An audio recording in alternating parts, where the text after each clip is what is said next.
how did I forget to see this? The potential to do what you want to do with what you have in Ghana is huge. Hey guys, welcome back. Okay, so for those of you that have watched my last few videos, you will see that I was in the States for a little while. Now, so basically what I wanted to do is I wanted to give you a recap of some of the things that I learned in the States and my experiences basically, because I haven't left Ghana for 11 years. We moved to Ghana in 2014? No, was it 2014 or 2013? I didn't get confused, but anyway, it's 11 years. And so I had got so used to being here that I forgot what the West was like. I really just couldn't remember anything about the West. So when I landed, one of the first thing I realized when my partner picked me up from the airport was no one was beeping. I was like, why is it so quiet on the streets? Like, why is no one beeping? Why is there no noise? Like, I had got so used to like the hustle and bustle of being here that I didn't recognize the noise anymore, but I recognized silence when I went over there. And he was like, why would people be beeping for? And I was like, oh yeah. Like, it didn't make sense, you know? And so that was just one of my immediate observations when I got there. But more importantly, apart from those little things, I realized that, you know, Ghana has so much potential in terms of, you know, businesses that you can start up, things that you can do. And really the blueprint comes from the West, right? So for those of us that are fortunate enough to have seen some things in the West, we can easily bring those same things to Ghana. But it's really about how we look at it.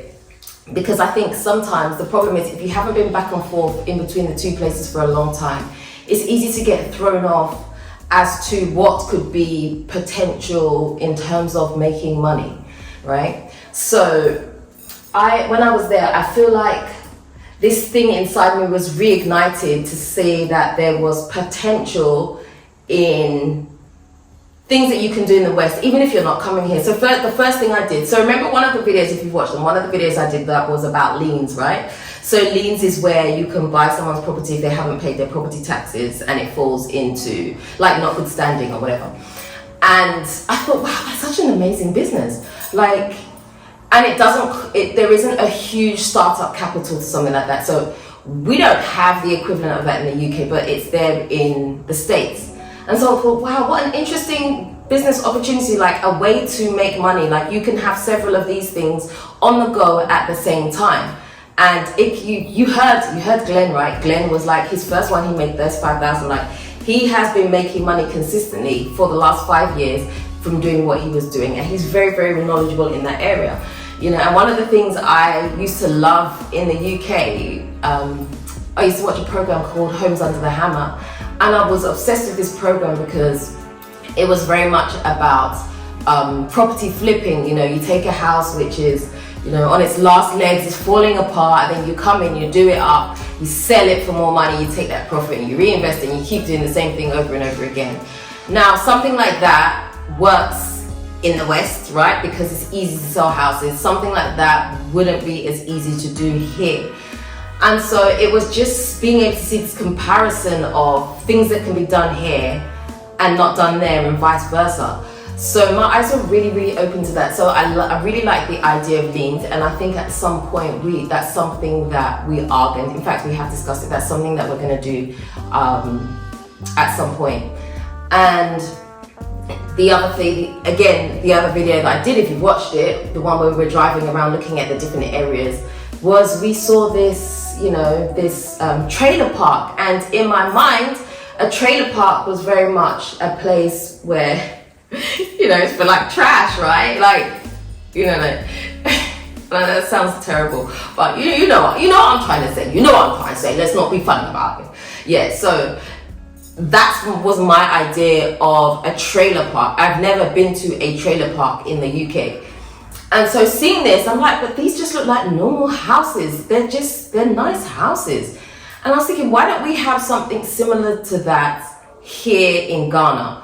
Like, I don't understand why we always go for the complicated way of doing things. Yes, there are a few things that would have to be tweaked, especially, if you're going to build with wood, the wood has to be treated and such and such. So maybe the climate could be different, but it's never going to be impossible to do these things. And I thought, actually, a trailer park is actually a really good idea. All it takes, right, is mass land and for someone to come along and turn it into a trailer park. And I thought, what an amazing idea. But it's not, while I'm here, it's not something that I would have thought of. And those are just a couple of examples that I have. But honestly, during my time there, I saw so many different things that could easily be done that I had forgotten about because I had got so used to the way that Ghana works. And so I just think that if you're coming to live in Ghana, I think that every few years you should go back and freshen your mind, if that makes sense, because it's easy to get stuck in your way of thinking here and forget about certain simple businesses or things that you can do in the West to generate income. And something like the leans, I'll go back to the leans, something like the leans, that's something that you can actually do while you're here, even if you have access to the West, or you have someone over there that you can trust. That's something that can be done. Like, there are ways to, I was going to say, stay alive.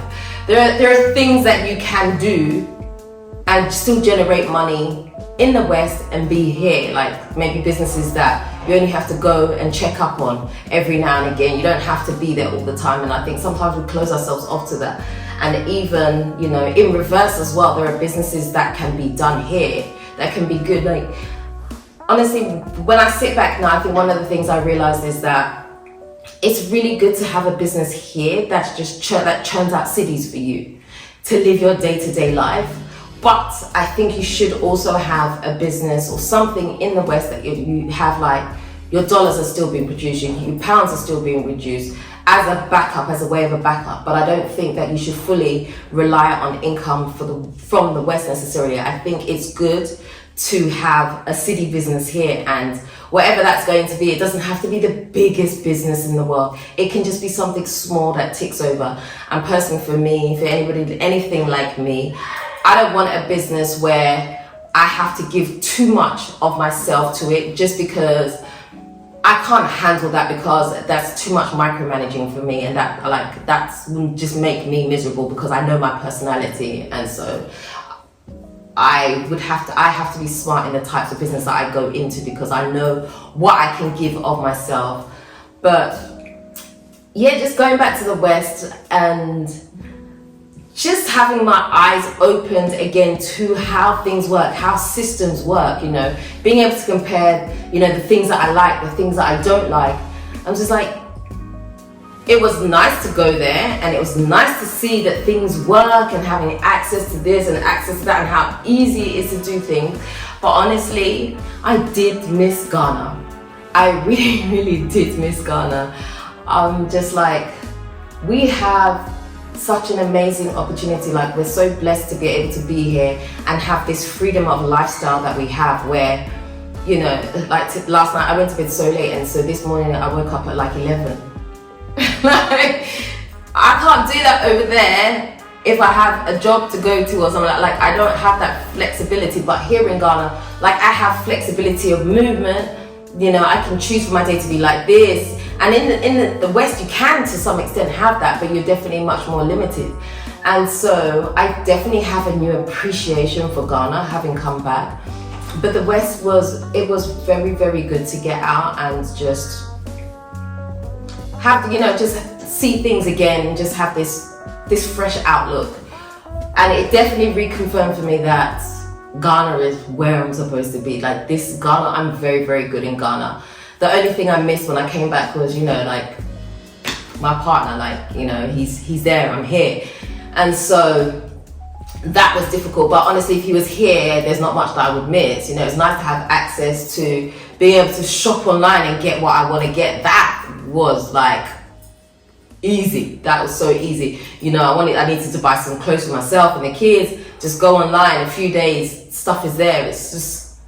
It's an easy system, and I can understand how and why people get caught in living in that system, because you have access to everything.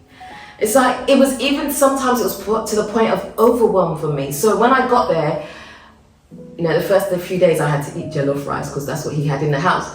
But then he was like, okay, so what do you want to eat? And I was like, I don't know, like, there's too much choice.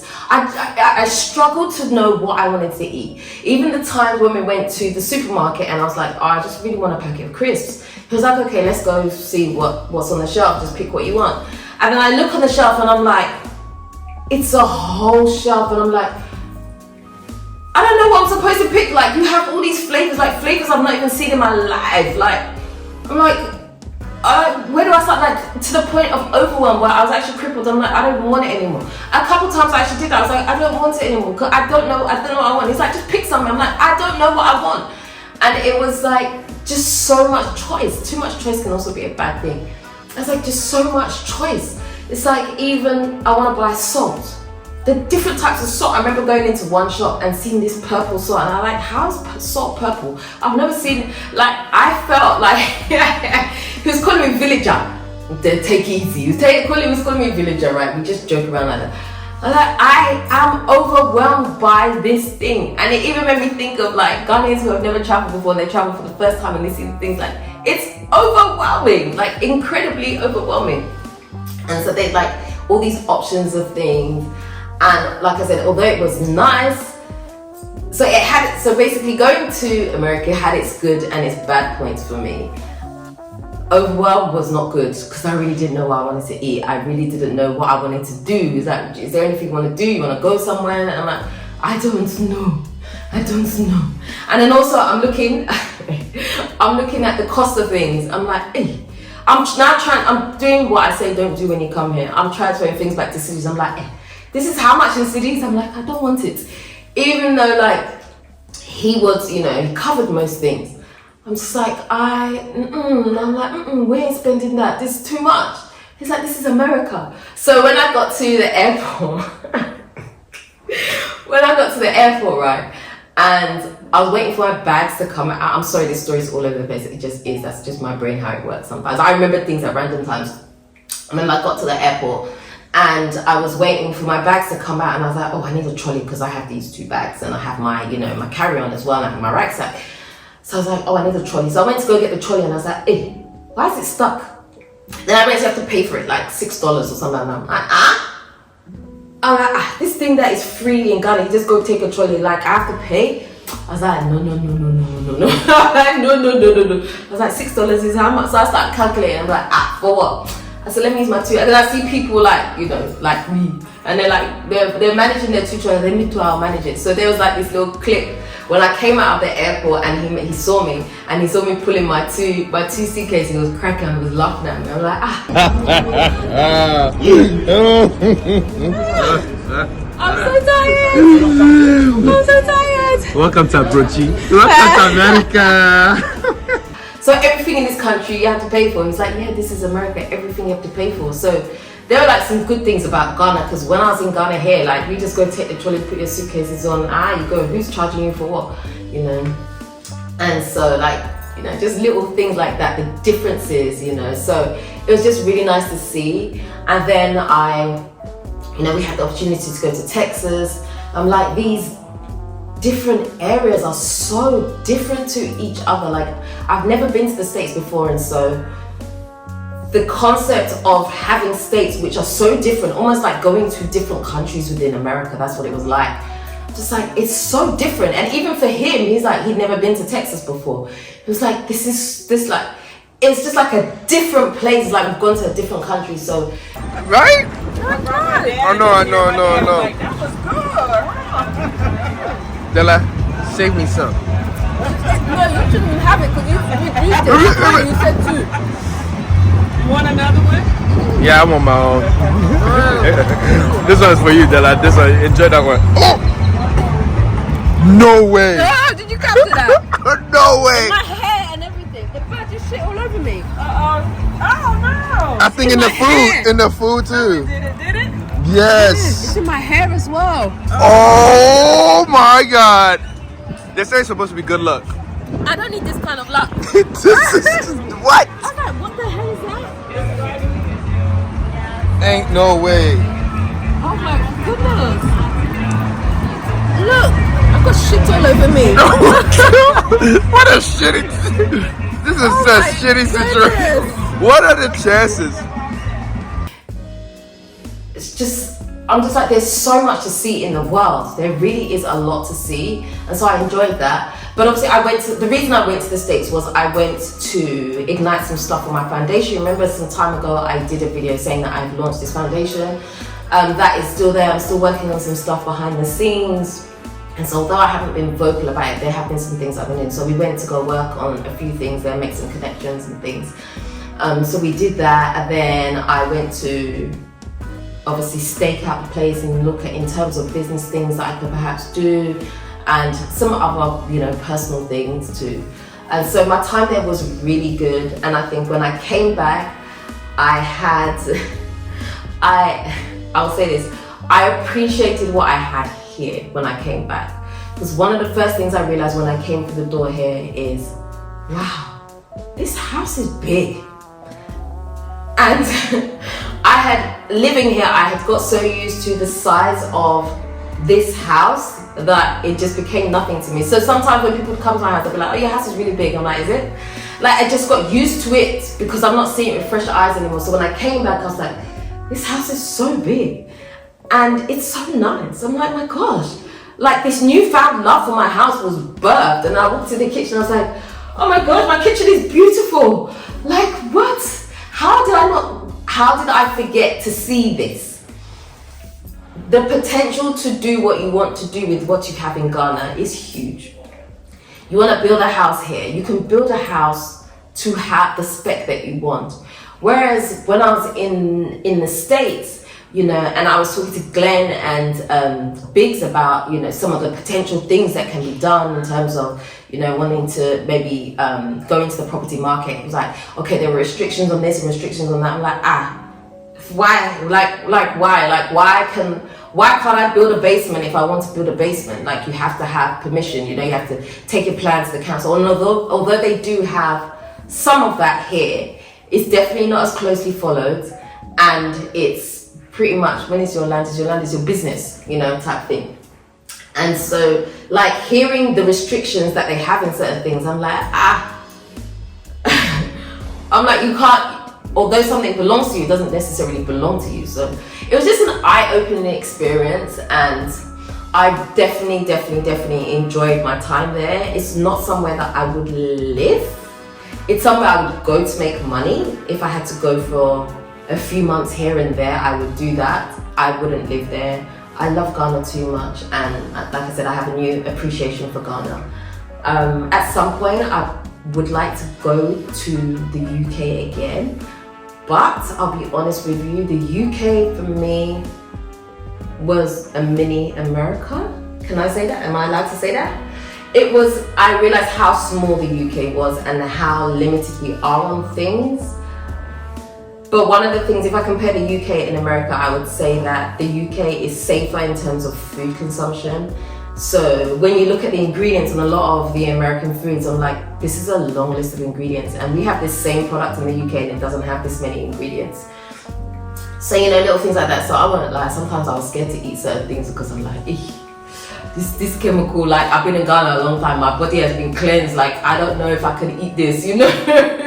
That's kind of how I felt about things. You know, I bought some chicken to cook when I was out there, and I was like, how are these chickens so big? Like, why are the pieces so big, like so chunky like this? Is it gonna shrink when I cook it or whatever? But no, it was big, I guess, GMO or whatever, you know. We tried to get the most natural because my partner is very into, you know, healthy eating and stuff like that, and so we try to get the most healthy that we can. But even in buying the most healthy, you're still not buying healthy, if that makes sense. So there was that. But yeah, UK is definitely a lot smaller in terms of scale, and I'm not just talking about the size, I'm talking about even in terms of the things that are available to us. Like I gave the example of, you know, I wanted to buy a packet of crisps. Like, we don't have as many options there. It's just so different. Like, the two places are so different. Just because you've been to the UK doesn't mean you've experienced anything close to what America is. So yeah, the whole thing was just an experience. I feel like because it's my first time, I probably went in a state of overwhelm. So the next time that I go, I'll probably be able to see things a little bit more. But my interest right now is seeing business opportunities that I can follow up on things that I've seen, you know, people that I've spoken to. I spoke to some pretty cool people, so it's really about that. So those are my next steps. But yeah, I just thought I would do this video just to, because I didn't really say that I was going to the States. I just kind of went quietly about my business. As I said, my primary focus was because of the foundation. That's the main reason that I went. So yeah. As things begin to unfold, I will let you into more about what happens in terms of foundation, things like that, and yeah, just other things that transpired. But really, if you want to know about the next steps I'm doing, because I have something that I'm working on right now, I guess you'll be able to see it on the vlogging channel. So if you're not following the vlogging channel, you should be, because I'm going to be revealing a lot over there. Yeah, but anyway, I'm going to wrap up this video because I have got some other stuff to do today. So yeah, that's it. Let me know what you think in the comment section. If you haven't already subscribed to this channel, do me a favor, hit the subscribe button. Oh, and also before I go, if you have seen some differences between Ghana and America in terms of business-wise, drop your comments in the comment section and let me know what you think. Let me know about things that perhaps people are overlooking in either place that are potential money makers, you know? You know, sometimes I feel like, I'm just gonna say this, I feel like sometimes when it comes to us black people, we like to hold information because we don't want to share, because we feel like, I can't let these people know about it, I want to do it first, but meanwhile we actually have no intention of actually going into that space anyway. So like, why hold back? Why cock block another person's opportunity to see, you know, like the potential in something? But anyway, yeah, you could make of it what you want to make of it. I don't even care. Whatever. Anyhow, if you haven't already subscribed to this channel, do me a favor, hit the subscribe button and the notification bell. Don't forget to like, comment, and share this video. Until next time.